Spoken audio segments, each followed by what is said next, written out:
रुचिर्दीप्तिकरं शुभदीपकं सकललोकसुखाकरमुज्ज्वलं तिमिरजालहरं प्रकरं सदा किल धरामि सुमङ्गलकं मुदः। ओं ह्रीमज्ञानतिमिरं दीपकं स्थापयामि ति स्वाहा। अब तुम शुभम जिनवाणी ले आओ, तुम जिनवाणी विराजमान करो तुम्हारे साथ। जावाणी के शोवाणी मस्तक नमो सदा देता हूँ।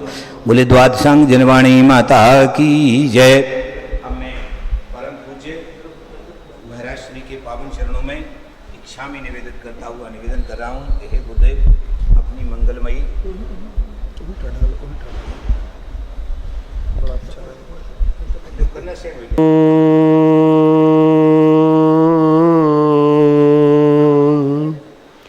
ओम नमः सिद्धेभ्यः। ओम नमः सिद्धेभ्यः। ओम नमः सिद्धेभ्यः। नमो वरियन्तानं नमो सिद्धानं नमो आयर्याणं नमो वज्रायाणं नमो लोये सर्वसाहुनं। एषो पंचनमो यारो सर्वपावपनाशनो मंगलानं चे सर्वेसिं परममोहदेयि मंगलम्। मंत्र नमोकार हमें प्राणों से प्यारा। मंत्र नमोकार हमें प्राणों से प्यारा।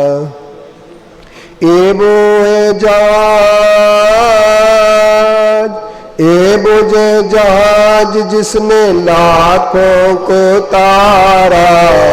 मंत्र नमोकार हमें प्राणों से प्यारा। नमो हरिहंतानं नमो सिद्धानं नमो आर्याणं नमो अजायाणं नमो सबसारणं। मंत्र नमोकार हमें प्राणों से प्यारा। ऐसो पंच नमो यारो सर्व पावपनाशनो मंगलानं चे सर्वेसिं परममहदेय मंगलम्। परममहदेय मंगलम्।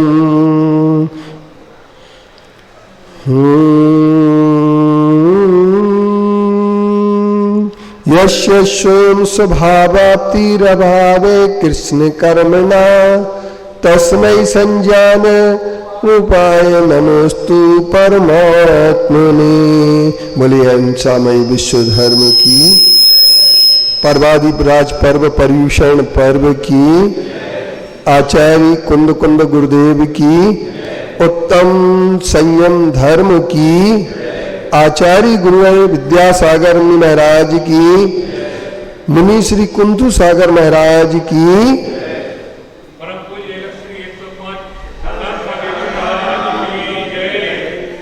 उपस्थित धर्मानुरागी बंधुओं, मेरी भावना के सकारात्मक सोच के साथ सद्भावना हमें जीना कैसे सिखाती है। सद्भावना से जब हम एक सोच बनाते हैं, सकारात्मक सोच का जादू होता है। वह सकारात्मक सोच का जादू कैसे होता है, मैं आपको इस विषय पर देना चाहता हूं। सद्भावना से सकारात्मक सोच बनता है, दुर्भावना से नकारात्मक सोच बनता है। पुण्य की भावना से सकारात्मक सोच बनता है, पाप की भावना से नकारात्मक सोच बनता है। मन में हम जब किसी के लिए छोटा करना चाहते हैं तो हमारे नकारात्मक सोच आते हैं। जब हम किसी को बड़ा करना चाहते हैं तो हमारे बड़े सोच आते हैं। आचार्य ने एक बात कही है, पैर में मोच वाला और छोटे सोच वाला कभी आगे नहीं बढ़ पाता है। फिर से सुन लेना, बहुत ध्यान की बात है। पैर में मोच वाला छोटे सोच वाला कभी आगे नहीं बढ़ पाता है। छोटा सोच क्या होता है? हम लोग किसी भी चीज में अपना छोटा सोच बना लेते हैं। अब आपको देखना है कि नकारात्मक और सकारात्मक दो सोचें।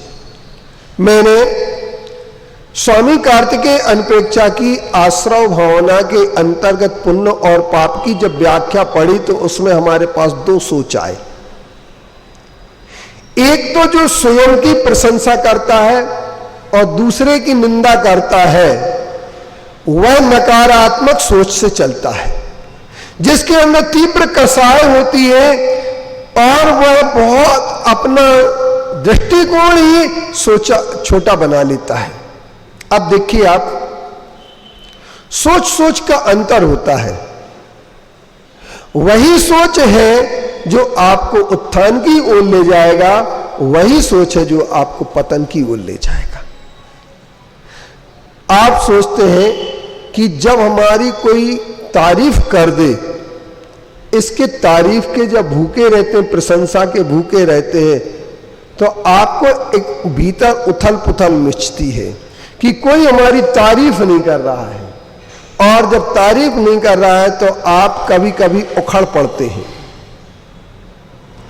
कि यार हमने इतनी मेहनत की और हमारे लिए कोई कुछ बोलने वाला नहीं मिला। लेकिन मैं कहता हूं, जब मैंने मेहनत की तो मेहनत से तुम कुछ कला सीखी होगी, कुछ नया सीखी होगी, और जो आपने नया सीखा है वह आपके लिए आज नहीं तो कल निश्चित तौर पर आपके लिए कहीं ना कहीं प्रशंसनीय बना देगा। लेकिन हमें प्रशंसा सुनने का उतावलापन इतना अधिक हो जाता है कि अगर कोई प्रशंसा नहीं कर पाया तो हम उखड़ पड़ते हैं। लेकिन एक बात समझ लेना, जब कोई आपकी गलती बताता है तो नकारात्मक सोच आता है। एक बहुत अच्छे महाकवि हुए हैं जिनका नाम भवभूति था, जिन्होंने भवभूति ने बहुत अच्छे काव्य लिखे हैं और उनके काव्यों को सुनकर के लोग कहते हैं कि बहुत अच्छी बात है। लेकिन उनके पिताजी जो थे, राज्य परिषद में कवि सम्मेलन हो रहा था। उस राज्य परिषद में होने वाले कवि सम्मेलन में भवभूति ने अपना काव्य सुनाया। जब काव्य सुनाया, कविता पाठ किया, तो उनके पिताजी ने उसमें से बहुत सारी गलतियां निकाल दी। भवभूति को एक बात लगी कि ये मेरे साथ अन्याय हुआ, सारे लोग मेरी तारीफ कर रहे हैं और मेरे ही पिता मेरी गलतियां निकाल रहे हैं। तो उन्होंने कहा, ऐसे पिता को जिंदा रहने का अधिकार नहीं है। और उन्होंने कुल्हाड़ी उठाई, फरसा उठाया और छुप गए। आज पिताजी निकलेंगे तो उनके लिए मैं इस दुनिया से विदा कर दूंगा। और मैं अपनी मां को सुनाया कि ऐसे भी पिता होते क्या मां, कि मेरी सारी गलतियां राजसभा के बीच में निकाली, मुझे अकेले में नहीं बता सकते थे। कोई बात नहीं। जब उनके पिताजी घर पर आए तो भवभूति के पिता से उनकी मां ने कहा, क्या बात है, आज आपने बेटे की पूरी गलती निकालने में अपनी शान समझी। उन्होंने कहा, गलती निकालना बहुत जरूरी था। मैं चाहता हूं कि मेरा बेटा एक छोटी सी रियासत का कवि न रहे, अपितु विश्व कवि बने। यदि ये सारी गलतियां रह जाएंगी तो वो विश्व कवि कभी नहीं बन पाएगा। इसलिए मैंने उसकी पूरी गलतियां निकाली हैं। अगर उसे बुरा लगा है तो मैं उससे क्षमा मांग लूंगा। भवभूति खिड़की में से बात पूरी सुन रहे थे। उन्होंने अपने कान को पकड़ा और गलती मनाई, मैं पितृहंता बनने से बच गया। कितनी बड़ी बात हो गई। सोच हमारे जो होते हैं कभी बहुत छोटे होते हैं और नकारात्मक सोच में हम ये सोचने लगते हैं कि मेरे बराबर ज्ञान किसी को नहीं है। ये नकारात्मक सोच का परिणाम है। और सकारात्मक सोच का परिणाम ये है कि ज्ञान जो भी होगा, कभी कभी कई लोग कहते हैं मेरे किसी ने प्रवचन नहीं सुने, मेरे प्रवचन करने का क्या फायदा निकला। पर मैं आपको एक बात बताता हूं, कभी भी प्रवचन करने का नुकसान नहीं होगा। सरस्वती के भंडार की बड़ी अपूर्व बात, जो खर्चे त्यों त्यों बढ़े, बिन खर्चे घट जात। हमारे जैन आचार्यों ने सकारात्मक सोच के लिए कितना अच्छा प्रस्तुत किया। मेरी भावना में आप लोगों ने कभी सोचा हो या सुना हो या नहीं सुना हो, उन्होंने सारे जितने धर्म के भगवान हैं उन सबको एक मंच पर ला करके खड़ा कर दिया। इनके नामों में अंतर हो सकता है, लेकिन भगवान तो एक ही होंगे। जब हम भगवान में अंतर मानने लगते हैं, गुरुओं में अंतर मानने लगते हैं, जब हम किसी के लिए साथ में चलने लगते हैं, छोटा सोच जो होता है वो हमारी प्रगति में सबसे ज्यादा बाधक होता है। हम छोटे सोच में भगवान में अंतर करने लगते हैं। एक मुझे बात याद आ रही है, एक धरियावाद गांव है। धरियावाद गांव में पंडित जी एक मूर्ति जमीन से प्रकट हुई राजस्थान में, और जब वहां मूर्ति प्रकट हुई तो ये एक प्रश्न आया कि ये कौन से भगवान की है। तो किसी ने कह दिया पद्म प्रभु भगवान की है। उनके जितने भी अनुयायी लोग थे सबने कहा पद्म प्रभु भगवान की, पद्म प्रभु भगवान की, पद्म प्रभु है, जय जय पद्म प्रभु। लेकिन कुछ लोग जो उनके विरोधी थे उन्होंने कहा आदिनाथ भगवान की है। अब दो मत बन गए। एक मत बना पद्म प्रभु भगवान का और दूसरा मत बना आदिनाथ भगवान का। झगड़ा इतना बड़ा, इतना बड़ा, इतना बड़ा कि पद्म प्रभु की पार्टी अलग बन गई और आदिनाथ की पार्टी अलग बन गई। बेटी और रोटी व्यवहार भी बंद हो गए। रोटी बेटी व्यवहार बंद हो गए, एक दूसरे के दुश्मन बन गए। और जब ये सब चीज बनी तो मेरे सोच में भी वहां घाटोल गया, धरियावाद तो नहीं गया। मुझे जब ये घटना पता लगी तो मैंने वहां के समाज के लोगों हमारे पास आए, बोले महाराज जी आशीर्वाद दो, हम एक कार्यक्रम मनाना चाहते हैं, आप अपनी उपस्थिति दें। मैंने कहा उपस्थिति तो नहीं दे पाऊंगा पर आशीर्वाद मेरा आपके साथ हमेशा है। बोले हम एक पद्म प्रभु पार्टी वाले इस चीज के लिए मना रहे हैं। हमने कहा आदिनाथ को भी सम्मिलित कर लो। तो उन्होंने एक बात कितनी बड़ी कही, बोले नहीं वो हो नहीं सकते कभी। मैंने कहा अच्छा एक बात बताओ मूर्ति कितनी है? बोले एक है। मैंने कहा नीचे मत देखो, चिन्ह को मत देखो आप। तो भगवान कौन से होंगे? ना आदिनाथ होंगे ना आदिनाथ। किसी भी मूर्ति के, किसी भी तीर्थंकर की अगर पहचान होती है तो कहां से होती है? चिन्ह को देखने से। और चिन्ह ना देख करके सिर्फ वीतरागता देखे, आदिनाथ के हो या पद्म प्रभु हो है तो वो सर्वज्ञ, है तो वो वीतरागी, है तो वो हितोपदेशी। भगवान तो भगवान होते। अब हमारे सामने एक बात आती, भगवान के नाम पर हम लोग लड़ते हैं। हम 2 दिन से जिन सहस्रनाम स्तोत्र इस मंदिर में बैठ करके पढ़ रहे हैं, तो क्या कहा गया? बुद्ध वीर जिन हरिहर ब्रह्मा, या उसको स्वाधीन कहो। हरि हर ब्रह्मा, ये सब नाम आ गए ना।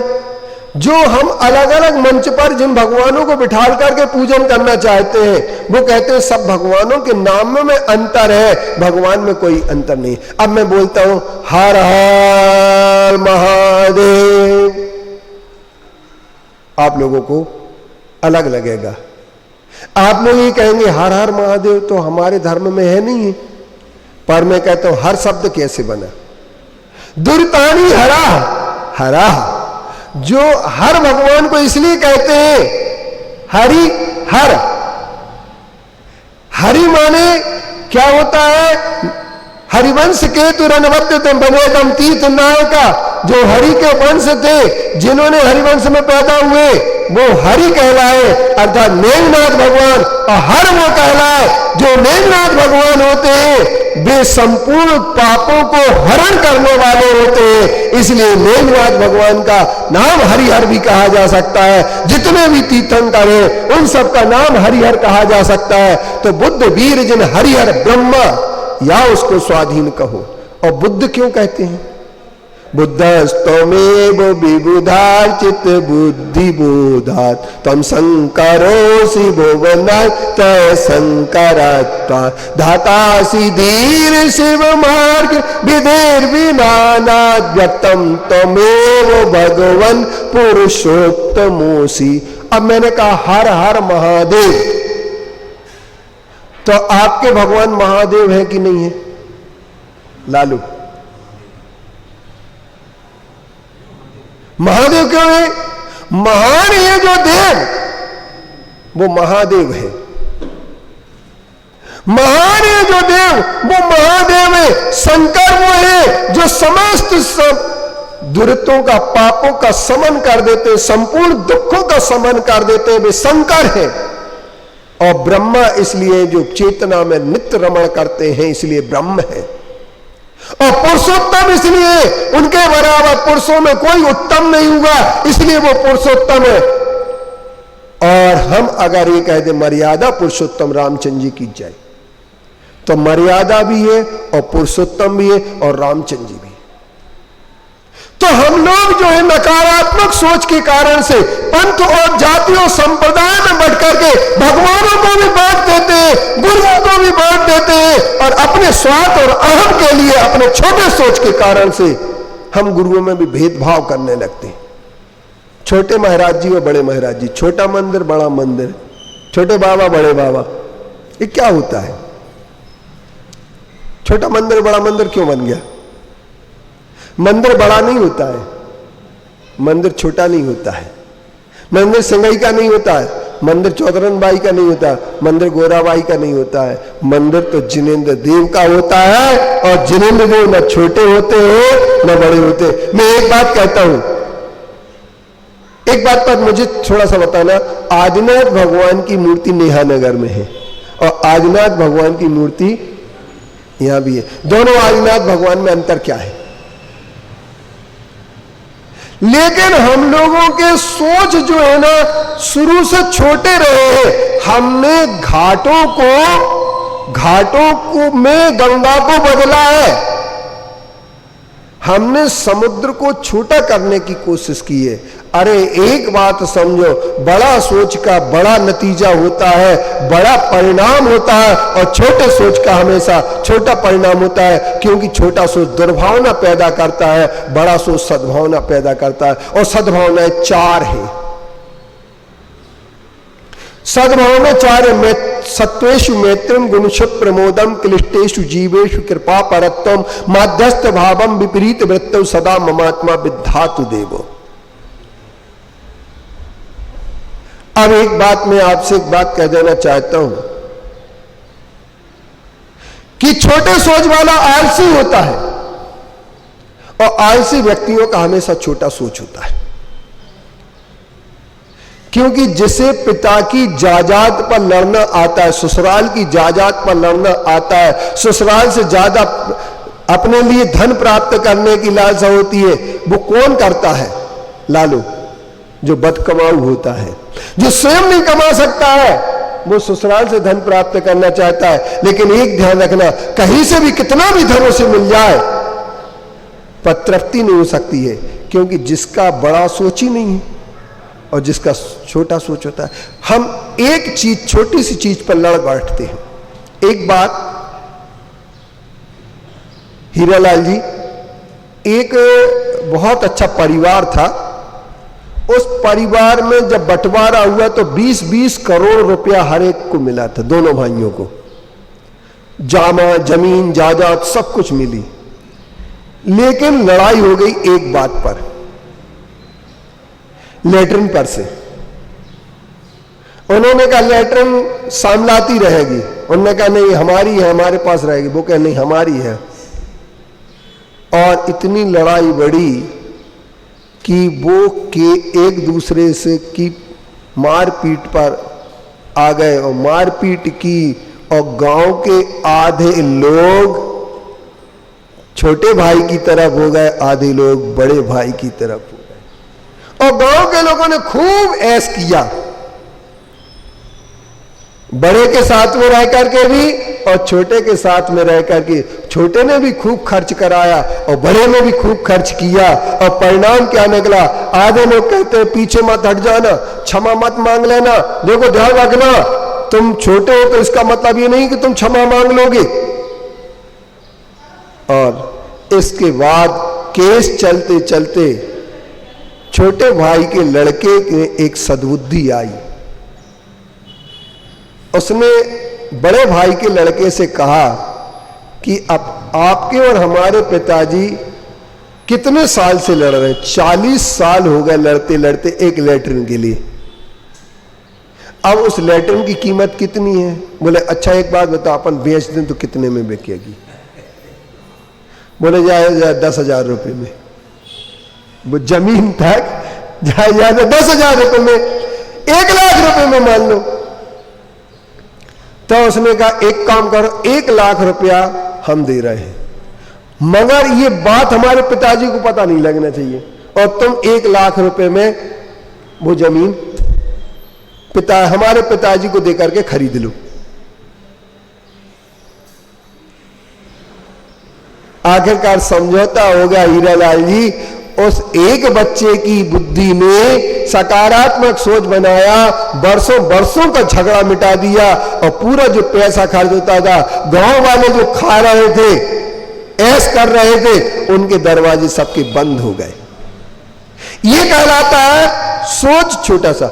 छोटे सोच के कारण से, दुर्भावना के कारण से हम आपस में लड़ बैठते। हमारे पास ऐसे कई उदाहरण हैं जो छोटी छोटी सी बात पर हमारी लड़ाइयां हो जाती हैं, लेकिन परिणाम क्या आता है? हम लोग अपनी कसाई को बढ़ाते रहते हैं, हिंसक वृत्ति करते रहते हैं, संकल्पी हिंसा करते रहते हैं और सोच को छोटा बनाए। संकल्पी हिंसा सबसे बड़ा छोटा सोच है।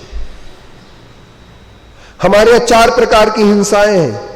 आप देखिए छोटे सोच की बात। एक हमारे यहां उदाहरण आता है कि स्वयंभू रमण समुद्र में एक मत्स्य रहता है जिसको बोलते हैं महामत्स्य।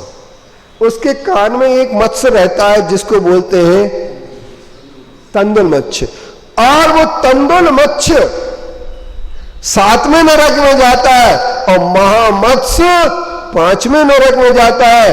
तंदुल मत्स्य एक भी मछली को नहीं खाता है, फिर भी 7वें नरक में जाता है, और महामत्स्य सब कुछ करता है, फिर भी 5 में जाता है। कारण क्या है इसका? छोट सोच छोटी, चोट बड़ी। सोच छोटी, चोट बड़ी। हम लोग एक बात कहते हैं, छोटे सोच का परिणाम है आज कोरोना फैला है। छोटे सोच वालों ने अपनी जिंदगी अलग टाइप से गढ़ दी, और बड़े सोच वालों ने सब काम शुरू किया, उसी कोरोना से कमाई कर ली। कोरोना से कमाई कर ली हीरोलाल जी, और छोटे सोच वाले सिर्फ छोटे रहे। लेकिन एक बात मैं कहता हूं, बड़ा सोच कैसा होता है? बड़ी सोच कहते किसे? तो बड़े सोच वाला उलझता नहीं है और छोटे सोच वाला सुलझता नहीं है। इतनी सी बात आप हम छोटी छोटी सी बातों में उलझ जाते हैं। किसी ने हमसे कुछ कह दिया, हम शब्द पकड़ करके बैठ जाते हैं, उसी में पूरी रात गुजार देते हैं। और बड़े सोच वाला वो कहता है कह दिया होगा, वो जाने उसका काम जाने। क्योंकि एक ध्यान रखना, बड़े सोच वाला अपनी बुराई भी सुन लेता है और उलझता नहीं है, और छोटे सोच वाला बुराई सुन करके उसमें उलझ जाता है, और उलझते उलझते इतना उलझता है कि वो अपनी पूरी सद्भावना समाप्त कर देता है। तो अब हमारे पास बात आती है कि सकारात्मक सोच क्या हो? सकारात्मक, हकारात्मक, हाँ ये संभव है। एक असंभव की ओर जाता है, एक संभावना की ओर जाता है। बड़ा सोच वाला जहां काम नहीं हो सकता है वह संभावना व्यक्त करता है, और जो संभावना व्यक्त करता है वही धर्म को पा सकता है। छोटे सोच वाला, नकारात्मक सोच वाला कभी धर्म को प्राप्त नहीं कर सकता है। क्यों? क्योंकि वो चिंता में डूबा रहता है। और सकारात्मक सोच वाला चिंता नहीं करता, कभी चिंता नहीं करता है, वह सिर्फ चिंतन करता है। और चिंतन का परिणाम क्या होता है? जब आदमी चिंतन करता है तो आविष्कार करने की ओर बढ़ता है। सकारात्मक सोच वाला निरंतर एक बात कहता है, सुनिए आप लोग जरा ध्यान से सुन लेना। माना अगम अगाध सिंधु है, माना अगम अगाध सिंधु है, संघर्षों का पार नहीं किंतु